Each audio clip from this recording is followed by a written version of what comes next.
José María Sánchez Navarro es naturopata holístico, psicoterapeuta, escritor, constelador. Muy bien, muchísimas gracias por la invitación y por estar aquí. Todo un regalo. Gracias ¿Qué a tal? ti, el regalo es mutuo. Aquí nos trae el tema de las constelaciones, de las constelaciones familiares, del espíritu y del alma, que ha sido, bueno, va a ser nuestro hilo conductor el día de Ujú. hoy. Vamos a ver a dónde nos lleva el barco.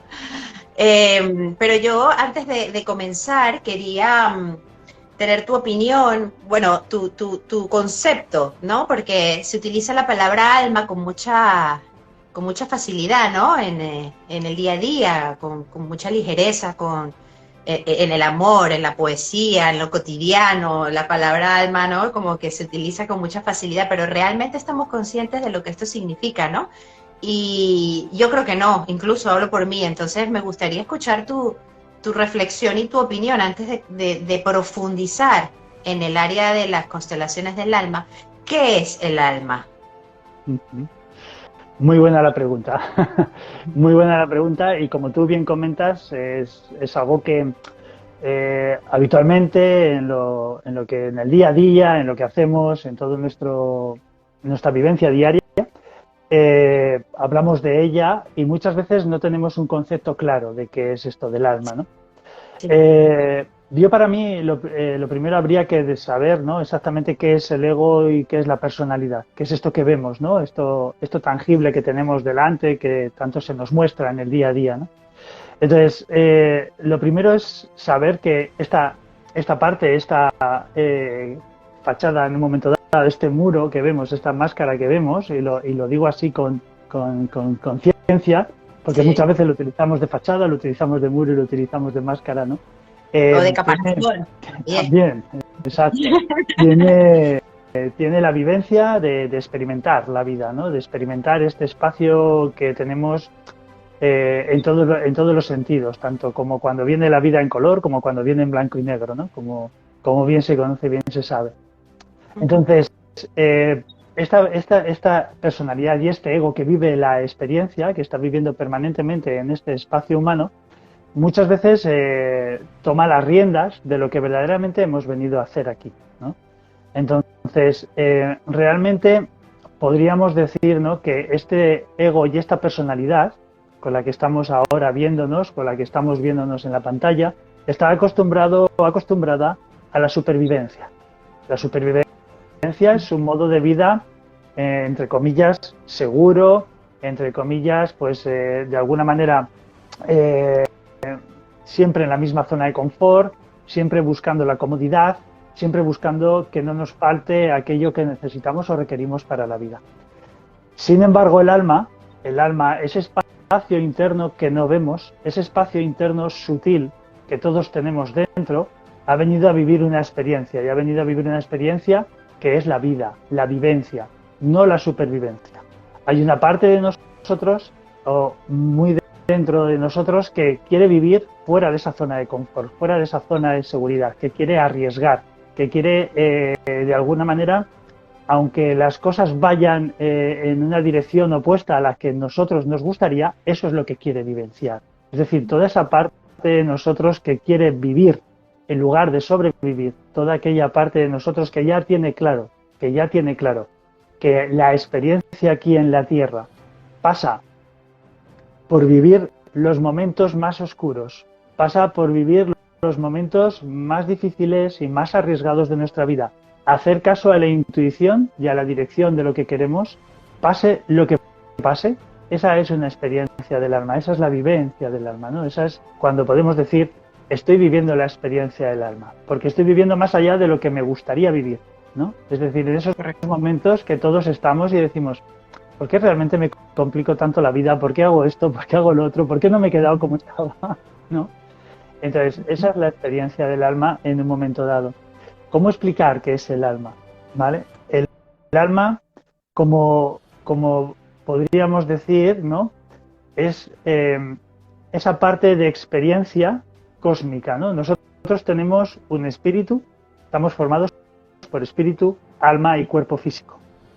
El espíritu espíritu realmente lo podemos conectar con la parte del observador, ¿vale? El espíritu es el observador. Sí. Para que nos hagamos una idea, nosotros podríamos decir que una parte de nosotros está formado por arena cósmica, ¿no? Que venimos del universo, venimos de unos campos de átomos, unos campos atómicos que nos forman, y por lo tanto hay una conexión directa con el universo, esa parte de espíritu que estamos siempre conectados desde la observación. Pero ese espíritu, que es una energía muy sutil, no puede vivir la experiencia en la Tierra, necesita un vehículo, y el vehículo del espíritu es el alma. Y el alma es aquí como un niño o una niña pequeña que lo quiere experimentar todo, tanto lo que haya elegido como lo que no haya elegido, lo quiere experimentar todo. Sin miedo. Sin miedo. Entonces, cuando el espíritu y el alma ya han llegado a algo consensuado para vivir aquí en la Tierra, tampoco pueden bajar si no tienen un cuerpo de carbono, una materia carbonada, como es esta que vemos. Es lo que le llamamos ego y también personalidad. Y por lo tanto, lo que es el espíritu y el alma en este momento se integran en un cuerpo físico y bajan aquí en la Tierra, bajan a la Tierra a través de 7 etapas de la encarnación y se posan aquí en la Tierra. ¿Qué ocurre? Que el alma quiere vivir la experiencia, el espíritu va a estar de observador, observando, nada más, pero el alma quiere vivir la experiencia. ¿Con qué se encuentra el alma? Con que de repente el ego dice que también quiere vivir la suya. ¿No? Entonces, en nosotros se crea, como decía Jung, una psicosis, una neurosis, podríamos decir, como decía Freud, ¿no? Lo que hoy llamamos ansiedad. Es decir, el alma tira hacia una vivencia, como estábamos diciendo, hacia la vida, y el ego tira hacia la supervivencia.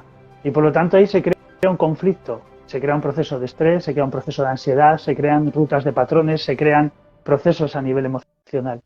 Pero el alma tiene muy claro lo que quiere vivir. Cuando hacemos el trabajo, ya comenzando a profundizar un poco en el tema de la constelación, los que de alguna manera hemos tenido o hemos vivido la experiencia en constelaciones familiares, quizás luego algunos oyentes que nos escuchen en el programa, en diferido, a mí me gustaría plantear, si existen, no lo sé, lo pregunto, diferencias entre el proceso de una constelación familiar o lo que se vive allí, o cómo se trabaja la constelación del alma. ¿Es igual? ¿Hay algunas diferencias? ¿Va en niveles distintos? Lo que nosotros estamos más acostumbrados a hacer son las constelaciones familiares, son constelaciones de la personalidad, son constelaciones del ego. Es decir, lo que hacemos en esa constelación o en las constelaciones, dijéramos, familiares, que es como Bert Hellinger las denominó, pero sí. Bert Hellinger, desde un momento, desde el inicio, quería llamarles constelaciones del alma. Lo que pasa es que no pudo llamarle constelaciones del alma porque ya le costó entrar con constelaciones familiares, ¿no? Con lo cual, si llega a entrar con constelaciones del alma, constelaciones del espíritu, ya realmente se hubiera asustado todo el mundo, ¿no? Se hubiera asustado y se le hubieran echado encima. Entonces, pero Bert Hellinger ya tenía muy claro que lo que había que hacer era constelaciones del alma. ¿Qué ocurre? Para poder ir entrando poco a poco en este mundo, se han ido haciendo las constelaciones dijéramos, familiares, que son más de espíritu, son más del ego y de la personalidad. ¿Qué simboliza eso? Bueno, pues que, como estaba comentando antes, tú bajas con una experiencia determinada. Vienes aquí para vivir esa experiencia que el alma ha elegido, pero se pone en medio lo que es el ego. El ego ya no quiere vivir la dificultad, el ego no quiere vivir la inseguridad, el ego no quiere vivir la desconfianza, el ego no quiere vivir, siempre quiere vivir en comodidad.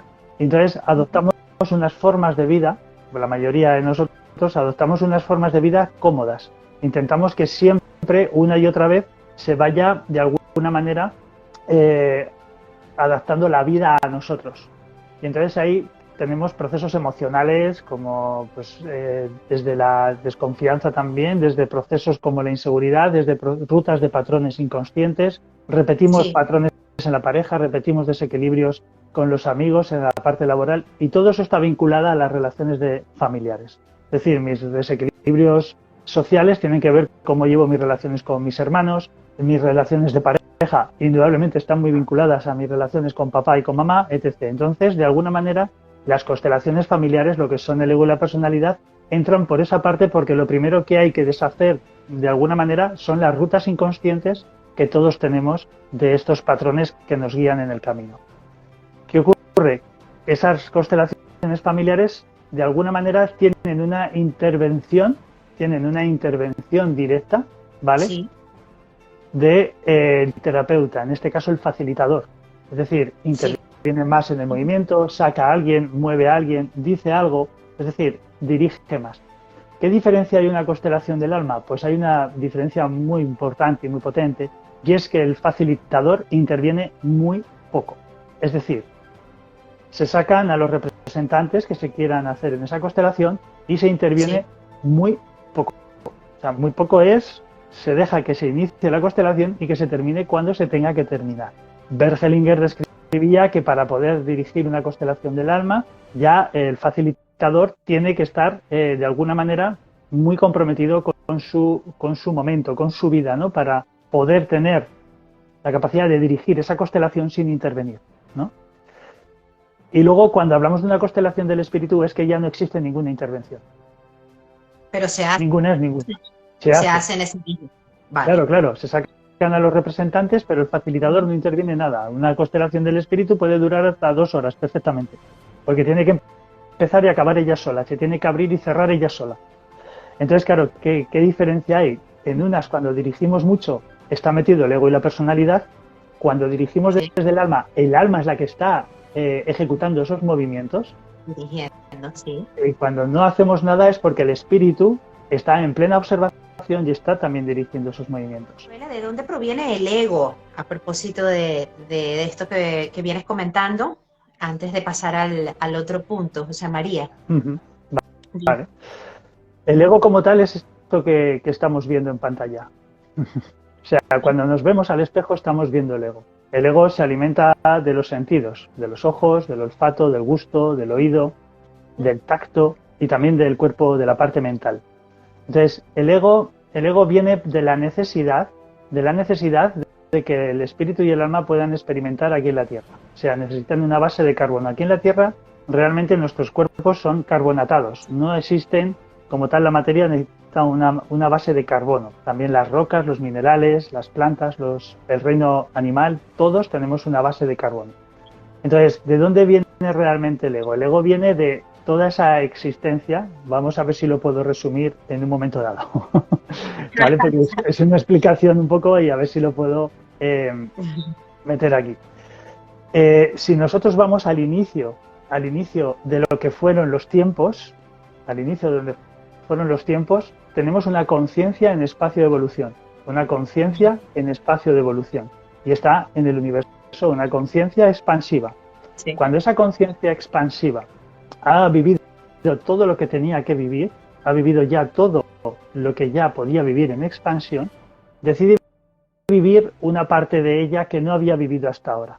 Es la limitación.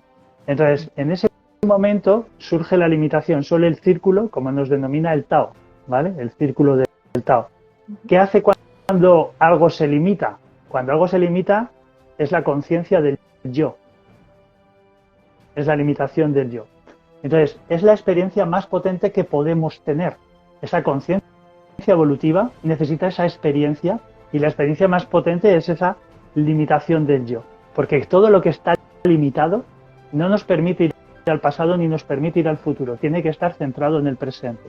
Una limitación que a todos nos lleva hoy en día es este cuerpo físico. Este cuerpo físico viene de esa conciencia de experimentar más allá, no solo el espíritu y el alma como conciencias espirituales que son, sino vivenciar lo dificultad que es la limitación. Es decir, la dificultad que es estar metido en un cuerpo físico. Entonces, cuando esta conciencia, esta expansión, ha vivido ya suficientemente la limitación, entonces decide compartirlo. Y en ese momento se divide. Y se genera la dualidad. Se genera la energía masculina y la energía femenina. Yin, yang, logos, eros, como lo queramos llamar. Se generan esas dos energías, lo que hoy llamamos dualidad, ¿no? Sí. Pero esas dos energías, la energía masculina y la energía femenina, también nacen de la limitación, porque la limitación es la gran experiencia. La limitación. Esto nos tenemos que quedar. No es negativa la limitación, es evolutiva la limitación. A veces nos lleva a estados catárticos, ¿no? Entonces tenemos la limitación. Está asociado inmediatamente con el pensamiento de que es algo negativo. Eso es. Pero es toda una experiencia evolutiva. Cuando la dualidad ya ha vivido la experiencia, entonces deciden dividirse en 4. Esos 4 es lo que conocemos como elementos: fuego, aire, tierra y agua. Cuando estos elementos vivieron su conciencia expansiva también, quisieron compartir, y entonces de cada elemento se generaron los signos zodiacales. Vamos por donde vamos, ¿no? Y de esos signos zodiacales, cuando nacen, surgen lo que conocemos como universo. Por un lado, la materia negra, que está llena de cosas, pero es más invisible, y luego lo que es el yang, y luego los planetas, que son el yin, la materia. Esos planetas, si te das cuenta, la Tierra, Júpiter, Venus, Marte, cualquier tipo de planeta sigue siendo la limitación. Siguen estando limitados, pero son conciencias en estados de evolución. Entonces, todo lo que estamos hablando como limitación es el ego. Todo lo que hablamos como limitación es el ego. ¿De dónde viene el ego? Viene de la necesidad de experimentar la limitación. ¿Y qué hace en algún momento del día a día, en el cotidiano, por ejemplo, José María, cuando siente, percibe o escucha que el ego de alguna manera está tocando la puerta? Con esa cantidad de herramientas que debes tener, y me refiero al día a día porque en tu posición como formador y con tu labor, bueno, no deja de ser un ser humano aquí en esta 3D, ¿no? En la Tierra. Entonces, me gustaría saber, ¿no? Que en ese momento en el que José María escucha, el ego está por aquí tocando la campana, ¿qué herramientas tienes a la mano? Muy bien. Hombre, hay muchísimas, en un momento dado. Hay muchísimas herramientas. Ya me imagino. Yo, por ejemplo, la mayoría de mis mañanas paso por hacer mi práctica diaria personal. No digo que la vaya a hacer como algo militar y férreo, es decir, mi práctica personal entra por el yoga, entra por pranayamas, kriyas, meditación, ¿no? Pero en el momento que yo encuentro que el ego llama a la puerta, como todo ser humano, por supuesto, va a llamar a la puerta, y puede ser que un día llame más de una vez, ¿vale? Porque indudablemente se puede experimentar el miedo, se puede experimentar la inseguridad, se puede experimentar un momento de soledad, lo que sea, eso va a venir. Es imposible que no lo tengamos. Mientras que tengamos cuerpo físico, es imposible que no estemos viviendo esas experiencias. En ese instante, lo que hago inicialmente es decirme: este instante es así. Este instante es así. ¿Qué diferencia hay entre este instante es así y ahora estoy así? Pues que me desidentifico. Es decir, cuando yo tengo miedo, como todos, en un momento dado, este instante es de miedo. Pero yo no digo yo soy el miedo o yo tengo miedo. Sí, ¿vale? Bien, correcto. Lo primero que en ese momento hago es desidentificarme, y esto me lo enseñó, lo aprendí, me lo enseñó del gran maestro que tuve durante muchos años, Lama Yinpa, ¿no? Cuando él explicaba que Buda, cuando se iluminó, él no dejó de tener miedo, ni angustia, ni desconfianza, sino que le seguían viniendo todos esos procesos, ¿no? Lo que pasa que la diferencia era entre identificarte con ese proceso y desidentificarte. Y desidentificarte es este instante es así. Al igual que por las mañanas, cuando sale un día soleado, no decimos yo estoy soleado, ¿no? Decimos hoy el día es soleado. Entonces, estamos vivenciando el momento, pero con una desidentificación, ¿no? Es decir, como algo muy rápido pero muy eficaz en ese instante este instante es así. Este instante es así, ¿no? Retomando el tema de las constelaciones, José María, me gustaría que comentaras la importancia de la sanación de los vínculos, ¿no? En el sistema familiar, y cómo se hace a través de una constelación del alma y del espíritu. Desde mi experiencia personal, y siempre lo menciono cada vez que toco el tema de las constelaciones familiares, hace muchos años, y yo no creía, ¿no? Lo veía como una experiencia más viniendo del mundo del arte y de la cultura, como algo muy teatralizado, ¿no? Y luego llegó ese momento, el momento preciso, indicado, en el que finalmente lo viví, y me cambió literalmente la vida, ¿no? De hecho, fue en Barcelona. Y me gustaría que tú, desde tu experiencia, todo tu conocimiento, nos dejaras ese mensaje a los oyentes, ¿no? De la importancia de la sanación de los vínculos a través del sistema familiar. Mira, yo te tengo que comentar en este caso que yo la primera vez que me formé en constelaciones familiares me formé y no hice nunca de constelador. A raíz de lo que acabas de decir ahora, ¿no? Ah, sí. De esa incredulidad y eso que experimenté, estudié y me formé, ¿no? Pero ¿qué ocurría? Que mi parte psicoterápica más transpersonal, y yo vengo mucho de linajes de Jung y Freud en ese sentido, ¿no? Pues buscaba siempre el sentido y la dirección de la mente. Y eso como que a veces lo veía como un poco sin dirección. Pero fue hace cosa de 4 años, cuando prácticamente un poquito antes de morir, sí, 1 año, 2 años antes de morir Bert Hellinger, Bert Hellinger saca como su última obra, las últimas actualizaciones, ¿no? Y en esas últimas actualizaciones llegan en ese instante las constelaciones del alma. Y eso a mí me da un toque muy distinto, porque yo soy, de alguna manera, me siento siempre muy ligado a esa experiencia, ¿no? Intento desvincular siempre, ¿no? Cuando os he dicho antes lo que hacer cuando llega ese proceso es desvincularme de la materia para tener la experiencia del alma, hacer sentirme dentro de mí que verdaderamente todo lo que suceda y todo lo que está ocurriendo en este instante no es algo para este cuerpo, no es algo para este ego, es algo siempre para el beneficio de todos los seres, y eso está siempre, casi siempre, por delante, ¿no?, de este proceso. Es un ejercicio de observación plena, diario. Es que cuando tú te colocas ahí, estás en un estado de meditación permanente, porque enseguida te ves cuando estás viviendo en esta materia, en este ego personalidad, y cuando estás viviendo en el alma, ¿no? Entonces es un estado permanente de autoobservación, siempre, siempre, ¿no?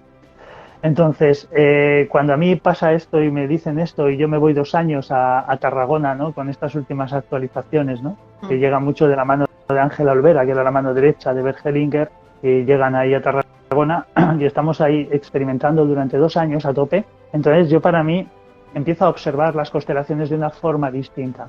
Y entonces es cuando empiezo a observar que es una danza de almas. Toda constelación es una danza de almas. Bien, como hemos dicho antes, las almas vienen de una experiencia conciencial en estado de evolución y en estado de experimentación. Las almas, antes de venir aquí a la Tierra, han tenido unas vivencias pasadas. Han elegido también vivir unas experiencias en esta vida. Todas estas experiencias podríamos decir que se quedan condensadas en lo que llamamos ACAS, ¿no?, los registros que comentamos muchas veces, acásicos y tal. Pero bueno, hay una conciencia ahí que se queda.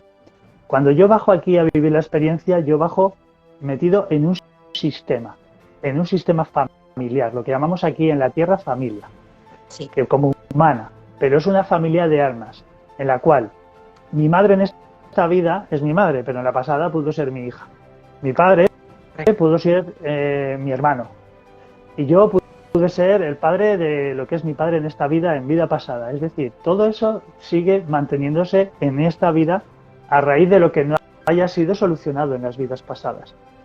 Entonces, y esto Bert Hellinger lo vio muy claro, le faltó tiempo para poder exponerlo, pero lo vio muy claro. Cuando en un momento dado, en una constelación observas, y yo esto me lo encuentro muchas veces, con personas que tienen una limitación muy potente en la vida, que están permanentemente, por ejemplo, podríamos hablar de desequilibrios de síndrome de Asperger en según qué familias, trastornos esquizofrénicos, que están ligados a veces a asesinatos familiares o procesos así, pero tenemos que tener en cuenta que venimos de guerras mundiales, de guerra civil en España, que todo eso sigue estando a nivel de inconsciente colectivo, le podríamos llamar inconsciente colectivo, o también a nivel de sistema familiar álmico.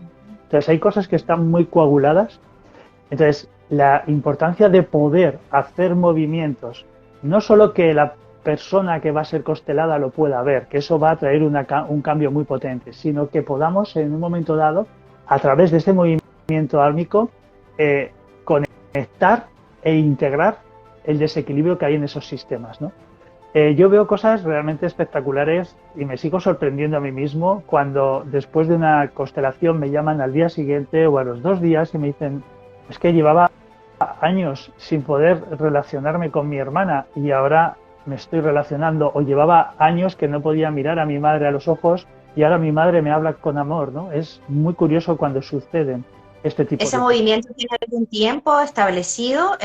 ¿Pueden pasar meses o incluso años para que la constelación de alguna manera tenga incidencia en la dificultad que se esté trabajando en el sistema? Mm, Habitualmente no mucho. Habitualmente, ya te digo, al día siguiente, 2 días, se pueden ver ya cambios y como mucho tardarían como 2 o 3 semanas en verse cambios. A ver, yo siempre digo que todos tenemos inconsciente y todo lo que está en el inconsciente no se ve hasta que no lo traemos al consciente. Entonces, Así es. cuando estamos viendo un movimiento en constelaciones es algo muy potente porque realmente estás viendo algo que ya sabes, estás viendo algo que ya sabes, pero que no tienes la capacidad de ver si no te lo muestra la constelación.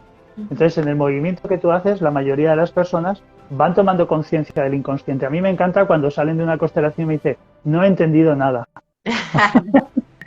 No he Tú entendido tranquilo, lo nada. entenderás dentro de 3 días. ¿Sabes? Dice, no he entendido nada, no sé lo que ha pasado aquí. Dice, no, me ha desconcertado. Digo, genial. Entonces hemos hecho una buena labor. Hemos hecho un buen acompañamiento cuando se desconcierta. Entonces, por supuesto que existe un orden. O sea, es algo que yo observo desde hace muchísimos años dentro de la psicoterapia y dentro de las constelaciones. O sea, tenemos una serie de órdenes en el sistema que hoy en día se han perdido la mayoría. Es decir, tenemos un desequilibrio entre papás y mamás con hijos tremendo. Tremendo es tremendo. ¿Por qué? Pues porque los papás de hoy no quieren ser tan impositores como los papás de antes y Sí. entonces han pasado al otro lado, han ido al otro lado del péndulo, ¿no? Han pendulado hacia el otro lado. Entonces ahora quieren de alguna manera ser más flexibles, ser más amigos, ser todo. Y entonces eso está genial, pero sin una dirección, el niño o el hijo, en este caso, va a perder la jerarquía que se dice dentro de la sistémica, de la psicología sistémica. Cuando el niño o la niña pierde la jerarquía con papá o con mamá, indudablemente se va a ir a buscarla fuera. ¿Qué pasa cuando ¿Vale? se rompe este orden? En Bueno, pues este cuando se, ejemplo o cualquier otro, ¿no? O cualquier otro ejemplo donde se salta el orden. ¿Qué ocurre Sí, con la bueno, pues generación? tenemos niños desorientados, tenemos niños con pérdida de referencia, tenemos casos incluso de procesos de hiperactividad infantil, pueden venir mucho la hiperactividad infantil derivado de esta pérdida de dirección. Sí. Podemos tener niños que hacen de papás con los padres. Entonces, un niño que hace de papá con el padre o con la madre, que se identifica con él y lo quiere proteger, pues puede coger enfermedades para que no las cojan el padre o la madre, ¿no? Es decir, cogen energéticamente aquello que ellos sienten que puede proteger a mamá o a papá, porque ellos hacen, en este caso, de abuelos, porque si se ponen de padres de sus padres son abuelos. Y esto lo podemos ver en niños pequeños, que podemos ver enfermedades, desequilibrios, hiperactividad, nerviosismo, trastornos de déficit de atención, que es muy común. Esto que digo es muy común que venga al día a día de la consulta, ¿no? Pero Sí. cuando nos hacemos mayores, nos encontramos con que muchos de nosotros estamos haciendo de abuelos, estamos ahí queriendo proteger a papá y a mamá, y entonces no tenemos una buena relación con papá y con mamá. Entonces puede haber relaciones agresivas, puede haber relaciones de desequilibrio, vamos a poner, de falta de comunicación, puede haber distanciamiento, ¿no? E incluso puede haber agresividad, ¿no? Me encuentro también con algunos casos de agresividad a los padres, ¿no? Porque los padres indudablemente no han puesto la dirección que tenían que poner. El niño habitualmente, si pierde la jerarquía y la busca fuera, la forma de manifestarse para volver a recuperar su posición muchas veces o la que él cree que tiene que tener va a ser la agresividad. Hoy en día nos encontramos muchos casos de agresiones a padres, verbales, Ya. físicas, y eso entra dentro de que desde un principio no se ha puesto lo que es una dirección en el sistema. Alguna persona que esté presente sin ningún tipo de expectativa ni que crea, ¿no? Demasiado en lo que se va a ejecutar, ¿incide en este proceso de constelación? ¿O simplemente lo que va a ocurrir en una constelación independientemente de que creas fervientemente o no? Pues mira, yo a día de hoy en todo lo que me voy encontrando es que se va a dar. Se va a dar. Ya. Nunca me he encontrado con estos casos que comentas, ¿no? De tener una resistencia, de no creer demasiado en ese sentido. Yo siento que todo esto forma parte del facilitador, ¿no? Yo, por ejemplo, una de las cosas que puedo incidir más en las formaciones, ¿no? Es en el trabajo personal del facilitador. O sea, una formación en constelaciones, o por lo menos las que nosotros creamos y dirigimos, ¿no? No va por aprender solo a hacer constelaciones. Hacer constelaciones en 2 o 3 fines de semana se puede aprender. José María, gracias por estos minutos y por esa forma tan clara, tan sencilla y tan amorosa de explicarnos todo el proceso de las constelaciones del alma, lo que viene, la formación y la escuela y todas las actividades que estás realizando. Gracias por estos minutos y por estar aquí en La Finestra. Claro, muchísimas gracias a ti por el regalo, por la recepción tan amorosa también que has hecho.